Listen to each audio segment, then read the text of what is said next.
Name one thing that Biden has done that's worse than that. The border is a real issue. I've been to the border. No one's denying that. But is that the same thing as what you said recently, which was that, the conduct that was involved with Donald Trump? You said trying to subvert and prevent the progress, the execution of probably the most important process we have, which is the peaceful transfer of power after an election. Name one thing that Biden has done that's worse than that.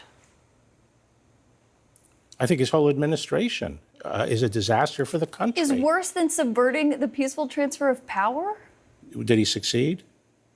Only because Vice President Mike Pence stood in the way, and now the people who are lining up to be VP again say that they will not do what Mike Pence did. I mean, look, I was very loud in saying I thought it was the whole episode was shameful, and I'm very troubled by it, and that's why it's not an easy decision. But I think when you have a Hobson's choice, you have to pick the lesser of two evils. You don't see this as the definition of putting party over country? No. No, not because unfortunately we're in a situation where the policy differences between the two parties are very, very vast. There's a huge gulf, and so in that. But you're saying Trump can't achieve the policies.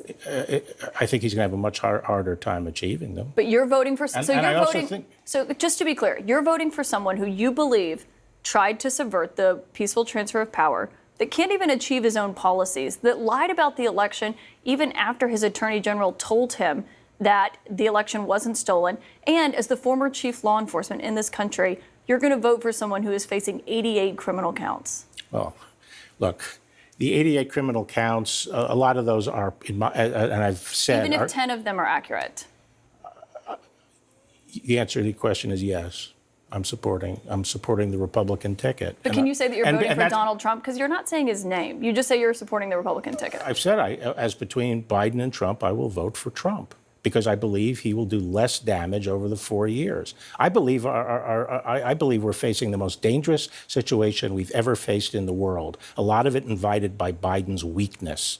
And to have Biden out there for the next 4 years, given all the threats we face, including handing the keys to the nuclear weapon to Iran, with a vice president like Kamala Harris, endangers the country. That alone should be reason to vote for the Republican ticket. But there are a host of other reasons. Our country is unraveling in many ways. The rule of law is unraveling. So you want to put someone back in the position with immense power who you believe disrespects the rule of law? Well, no, I think he will enforce the law, and we'll have greater safety in our city.